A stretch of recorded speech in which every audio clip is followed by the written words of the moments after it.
Vacina contra a Covid-19. Será que ela vem? Quando ela vem?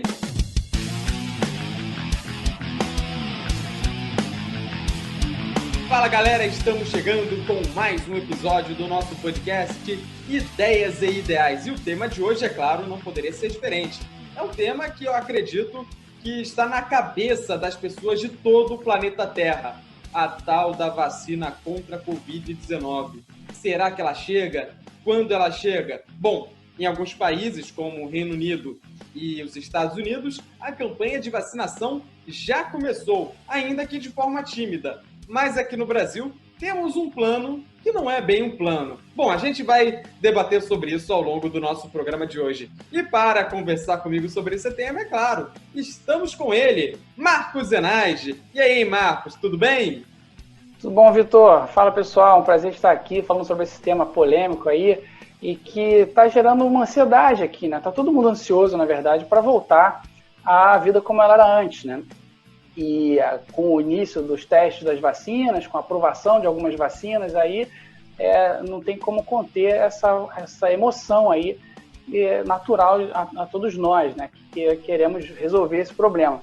Mas o processo é um pouco mais complicado do que eu acredito que muitas das mídias estão dando a entender. E gostaria de começar, Vitor, falando com você sobre o cronograma, né?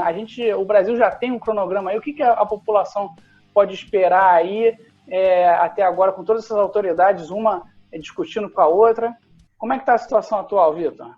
Pois é, no sábado o Ministério da Saúde enviou ao Supremo Tribunal Federal, ao ministro Ricardo Lewandowski, que é o relator de ações sobre a pandemia no Supremo, o Plano Nacional de Vacinação. Até aí tudo bem, uma vitória. Que beleza. Entretanto, o plano não discrimina as datas em que serão imunizados cada grupo prioritário. Tem lá no plano os grupos prioritários definidos, me parece que nas coxas, mas tudo bem, a gente deixa passar porque está lá.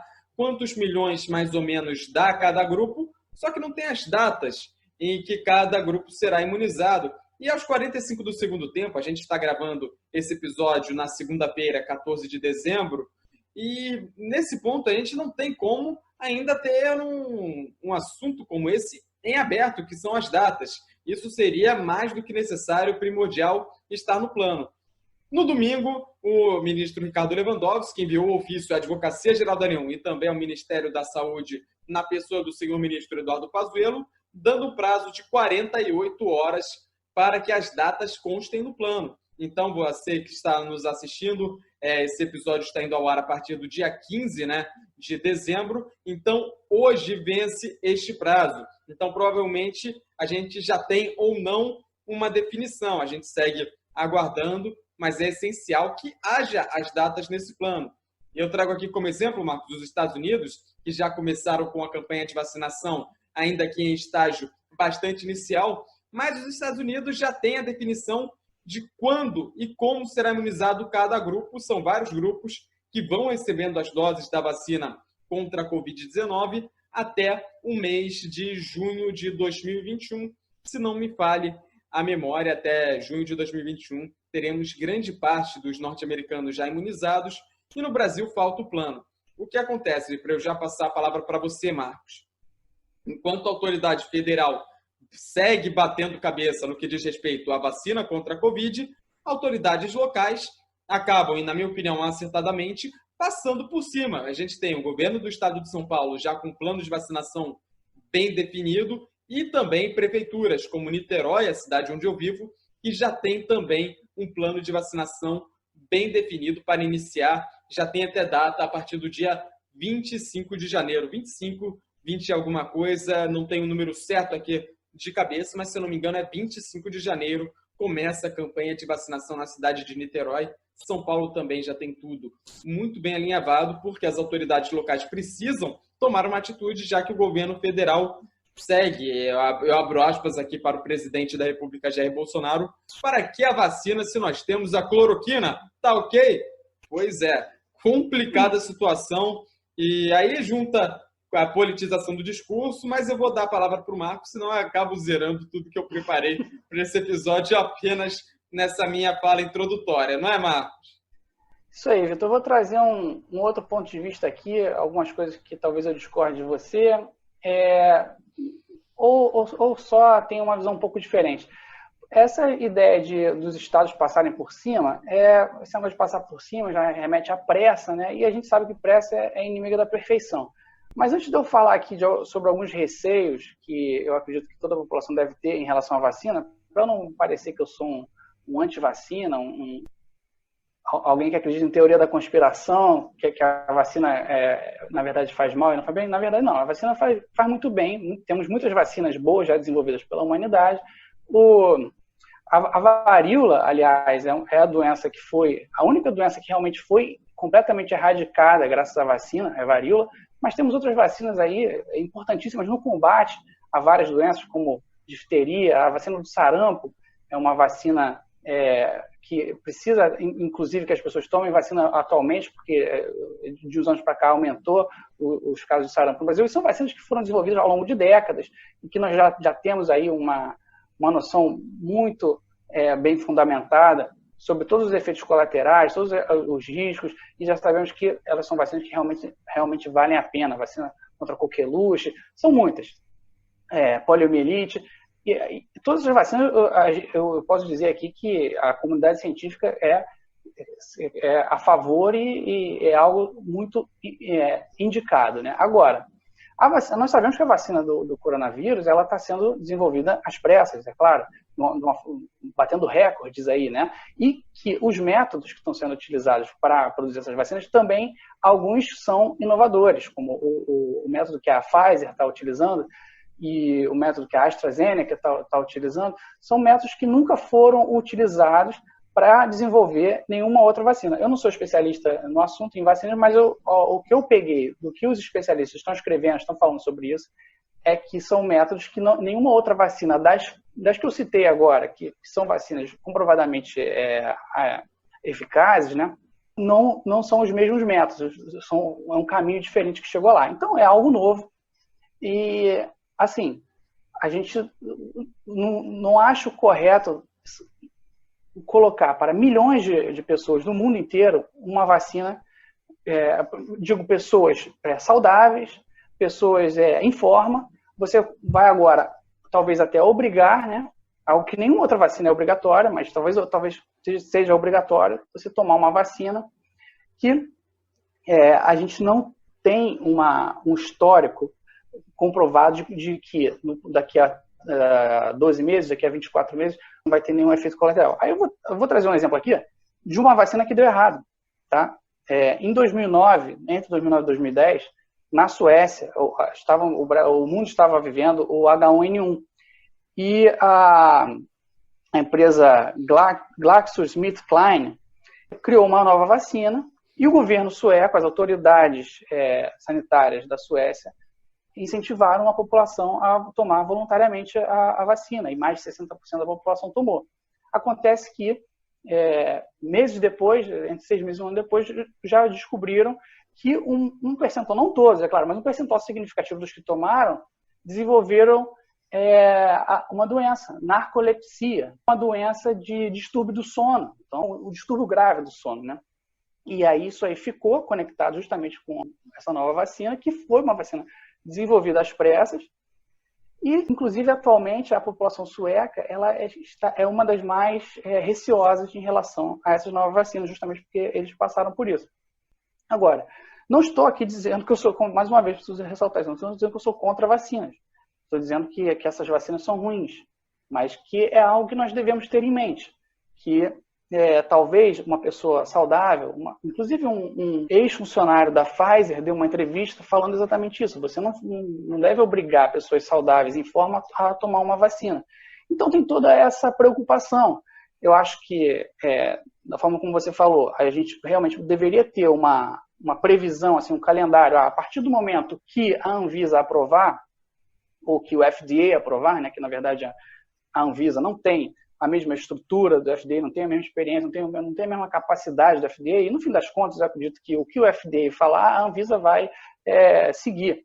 Então, a partir do momento que o FDA disser a vacina da AstraZeneca está funcionando, a vacina da Sinovac está funcionando, está aprovada, A partir daí, aí sim, os governos estaduais devem ter um calendário. Agora, o que me causa receio é essa pressa para que as aprovações saiam, para que você possa já começar a vacinar milhões de pessoas.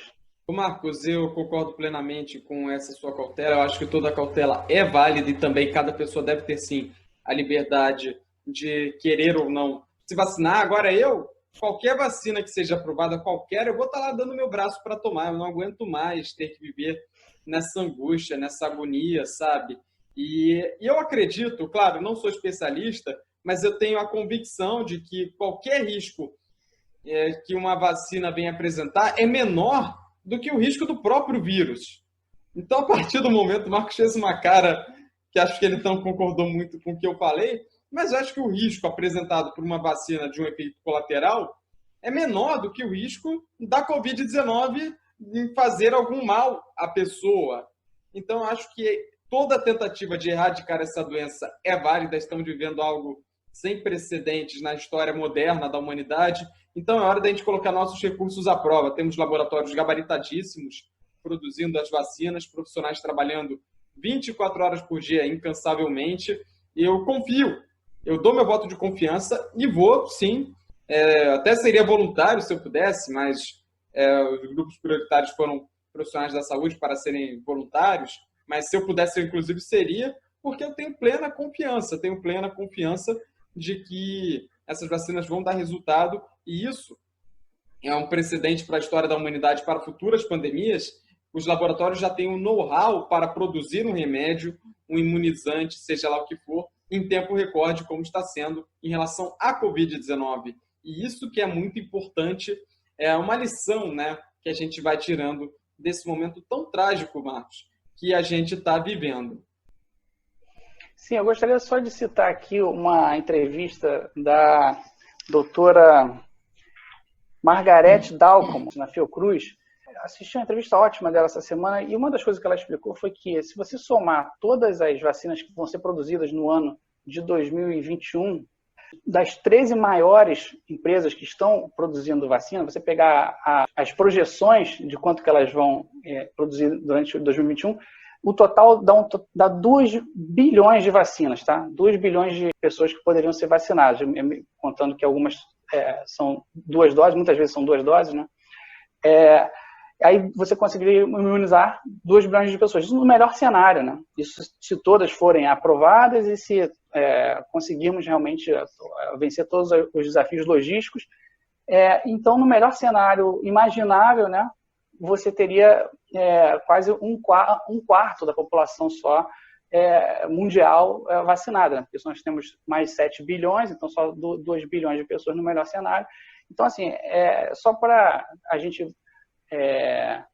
não criar expectativas muito grandes, né, de que e agora, daqui a poucos meses, tudo vai voltar ao normal. Não, não vai. Inclusive, o próprio diretor-geral da ONU, ele fala: a vacina irá complementar as outras ferramentas que temos, não substituí-la. Então, a vacina por si só não vai acabar com a pandemia.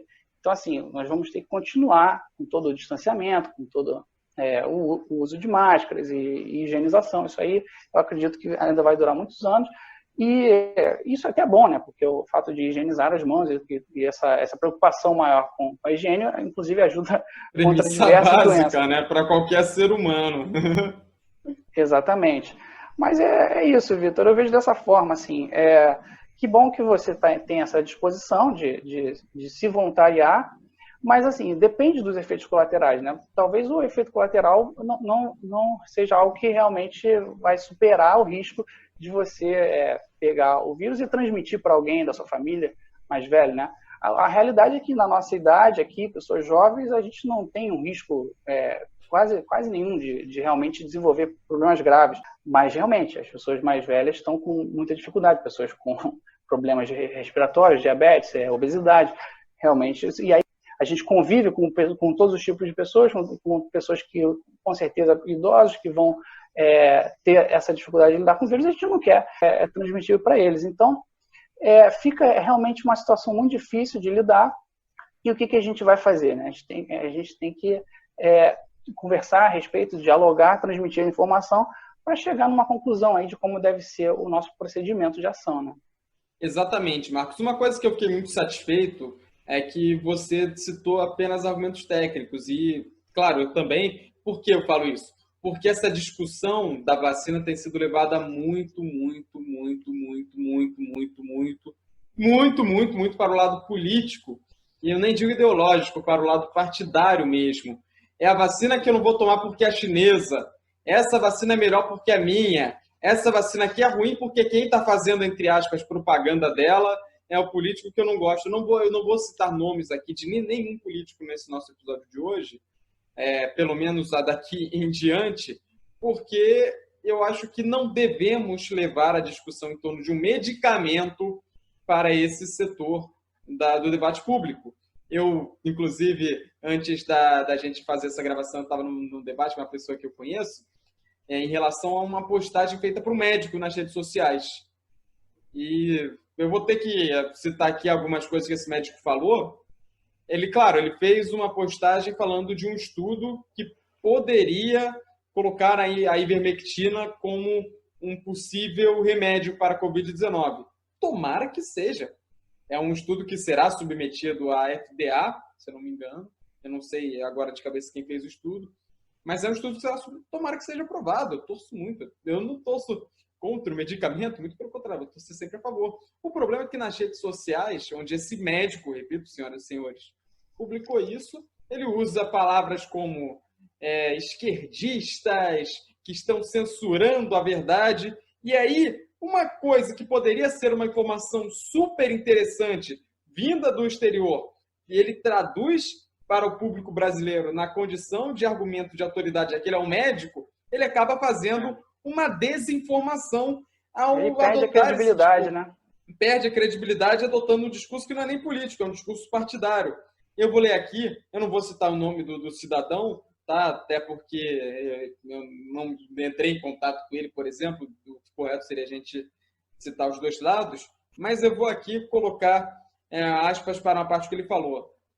Abre aspas para esse cidadão. Não coloquei o nome completo do medicamento no título do texto, pois os censuradores inescrupulosos das redes esquerdistas estão censurando a rede social de quem apoia a verdade a respeito desse e de outros medicamentos. Olha, senhoras e senhores, eu que sou jornalista, sou treinado a ler um tipo de texto como esse, isso aqui eu detecto rapidamente que é fake news, usando argumentos que apelam para o emotivo, para o emocional do leitor, do interlocutor, incitando um conflito entre partidarismos diferentes. E esse é um lado que o debate público em torno da vacina contra a Covid-19, em torno de qualquer medicamento contra a Covid-19, isso foi um agravante. Isso atrasou muito a vida da pesquisa, muito a vida da população. E é importante, mais do que tudo, a gente está trazendo isso aqui que é para você que está nos ouvindo e nos assistindo, não fazer isso na sua vida. Não leve a discussão para um lado partidário. Torça sempre a favor do medicamento, torça sempre a favor da ciência. E quando o que esse cidadão aqui pode ter colocado pode até ter sido uma coisa importante, eu torço para que seja importante, para que seja comprovado. O problema é que a forma como ele utilizou isso é muito importante. Acabou tendo efeito reverso, desinformando.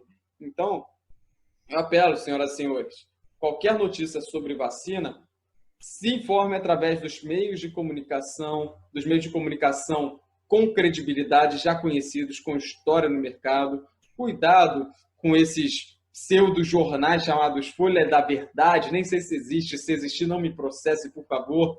A Verdade do Povo, algumas coisas do tipo assim. Não, eu cito aqui Globo, Folha de São Paulo, Estado de São Paulo, emissoras de televisão, principalmente da TV por assinatura, que tem feito um trabalho melhor quanto a isso. Infelizmente, alguns canais de TV aberta acabam caindo num discurso fácil e num discurso politizado, que eu acho que vai totalmente de encontro contra aquilo que a gente precisa nesse momento.